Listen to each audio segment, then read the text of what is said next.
大家好，欢迎观看出版社。今天做辣牛肉汤，我准备的是600克牛肉，还有一些萝卜，一点生姜。水的量大概是肉的7倍左右，先下锅煮。今天做的量足够10个人吃了。我们家人口少，每次多煮一点，剩下的呢分装好放入冰箱冷冻，吃的时候拿出来热一热。先煮1个小时，期间会有血沫浮上来，整理干净血沫。肉不是很多，如果期间换水，汤的味道就淡了。所以呢，我们尽量把血沫撇干净，这种程度就可以了。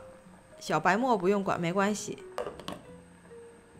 这2个是比较经典的，这是芋头干，在网上买的。我一直说它是很没骨气的菜，它的泡法可以参考蕨菜的泡法，一样操作就行。我是前一天泡好煮好的，切适合大小，装进大碗中。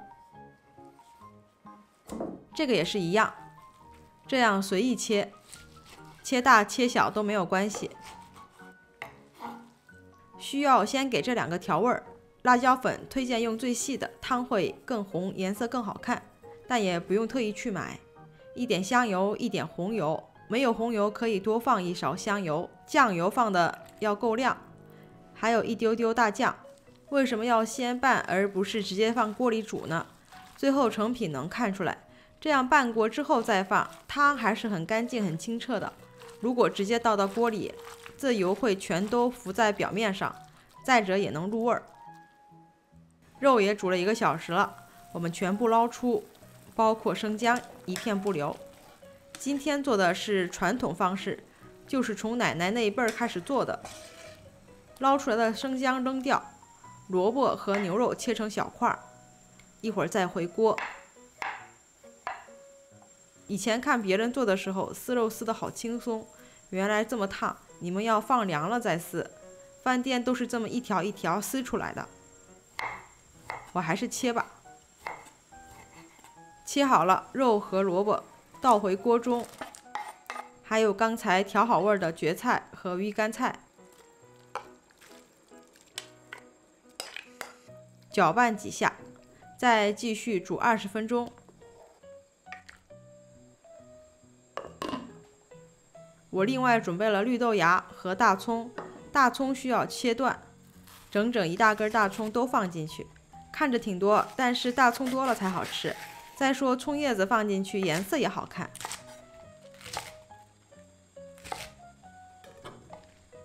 20分钟了，里头的鱼干是不是很猖狂？但是打开盖子它立马就蔫了，所以说它是很没骨气的菜。菜是因为浮上来才显得多。看看汤面是不是很清，没有油，这就是先拌再煮的原因。豆芽和大葱放进来，再煮5分钟，这锅辣牛肉汤就做好了。这2个熟了之后，面积也会缩小。尝尝味道，咸淡自己加盐调节。这一锅我加了3勺盐。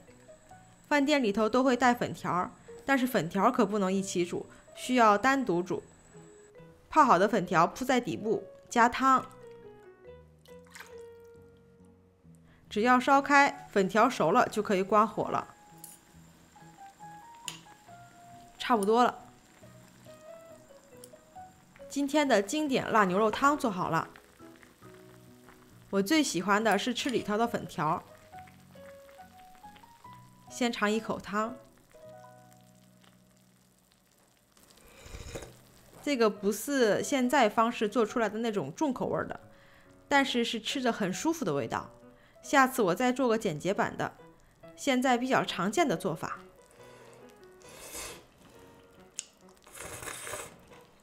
好了，今天的视频就到这里了，谢谢大家观看，我们下次再见，拜拜。